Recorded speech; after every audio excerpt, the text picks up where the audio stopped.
Hi, this is Michael Kay, and welcome to Built, Not Discovered. Now, a couple of weeks ago, I sat down for the first time with a very successful TV producer.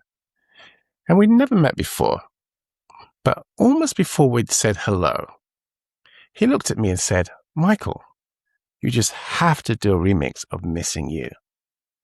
Now, I was kind of thrown because nobody talks about that record. It came out in 1992, 34 years ago, and most people in my life today have no idea that I'm the person who made it.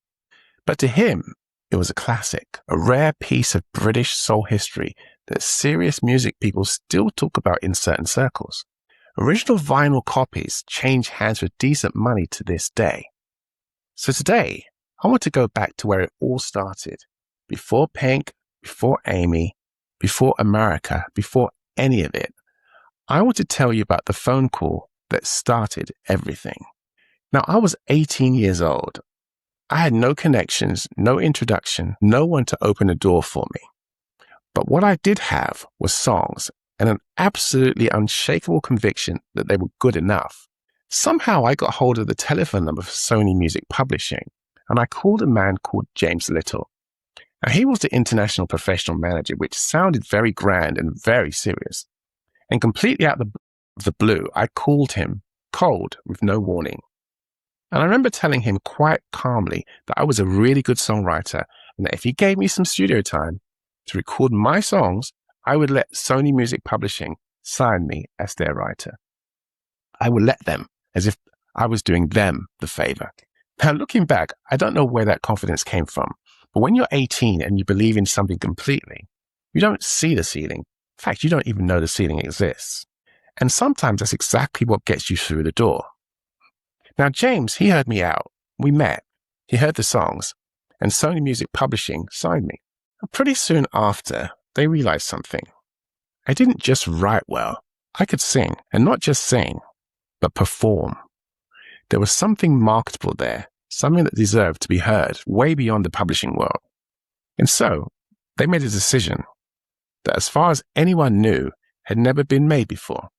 The publishing company, Sony Music Publishing, would fund the record's production themselves, hire their own independent marketing, bring in their own distribution, and essentially become a mini record label just to release one song, my song. A track called Missing You. Now, this was unheard of at the time. You see, there was a very clear line in the music industry between what publishers did and what labels did. They occupied different worlds. But the way Sony Music Publishing saw it, this was their copyright, and promoting it properly was simply serving the song. I believe it was the first time it had ever been done that way, and it set a precedent for what publishers could be, that they didn't have to be limited in their scope. And they could back an artist all the way if they believed in the work. The catalog number was SMP 001, the first release on what was essentially a brand new label created for one record. And we put it out at the beginning of 1992, first on white label, the way you do when you're testing the water, and then a proper release.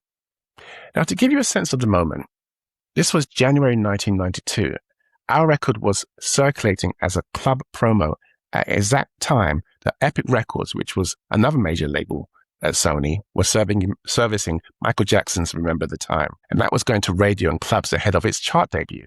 And that's the world that Missing You was moving in. And it moved. I'm talking about a record that broke as a club record first. The way the best records always do. It started in the rooms where people who actually love music gather. And it spread from there. Now, I'd walk down to my gym and I'd hear it in the gym. I'd walk down Oxford Street and I'd hear it coming out of the shops. And there were limousines taking me all over the country to radio stations, Leeds and Birmingham, Manchester, Liverpool and Newcastle, up and down the country to do press. And Epic Records started paying attention. Columbia started paying attention. These were two of the biggest labels on the planet. Now, Epic had Michael Jackson and Columbia had Mariah Carey and Bruce Springsteen, and both of them wanted to sign me. Now, I didn't have a video yet, so I was relatively anonymous to the mainstream, but the record was everywhere. And we were expecting a top 10 song by sales. And then it got kind of strange. You see, the distributor we were working with, I won't name them, but people can look it up. if they're curious. Well, now they were a subsidiary of a major label. And what I heard happen was this. They had a network of street shops and they were selling records through those shops without scanning the barcodes and pocketing the money, allegedly.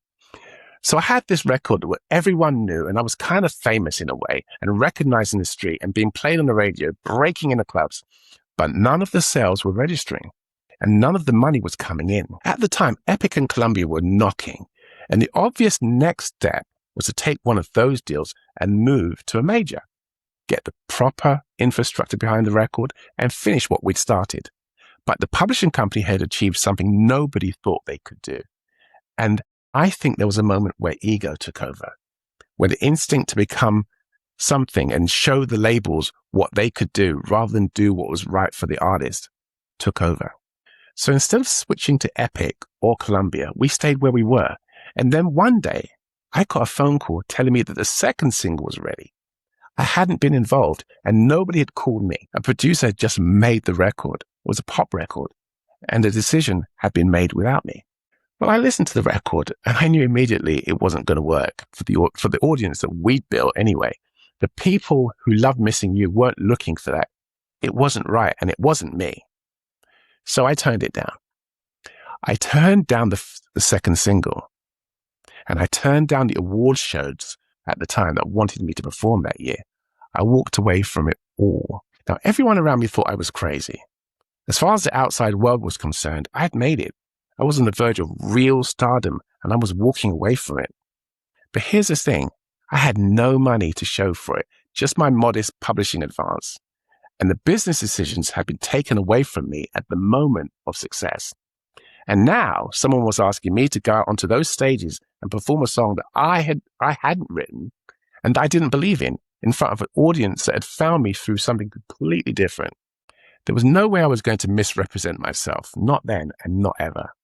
So I took my advance and I left for America. Now, I've never really talked about that record publicly, and most people in my life today don't connect me to it. It exists kind of in a parallel history, a cult classic that serious collectors still seek out, and that DJs still play in certain rooms, and that a successful TV producer brought up unprompted in a meeting just 2 weeks ago, as if it was the most natural thing in the world. But here's what I want you to take from this story. That record didn't fail. It was a genuinely successful start. The song worked. The audience was there. The major labels were interested. And by any measure, something real had happened. What failed was the structure around it, the ego, the distributor, and the decision made without me. And faced with that, and faced with the choice between performing a lie or walking away, I chose to walk away. I got on a plane and went to find somewhere that I could build on my own terms. And you already know some of that story and what came next. A home studio in Pennsylvania and a one-bedroom flat in Stratford, rooms that most people never see. See, none of it happens without that decision, the quiet one, the one that nobody sees, and there's no audience and when there's no applause. That's always where it starts, built, not discovered. Now, next episode, I want to talk to you about what happens when you get to America with nothing but your songs and your conviction, and the world you walk into when you do. I'll see you next Thursday.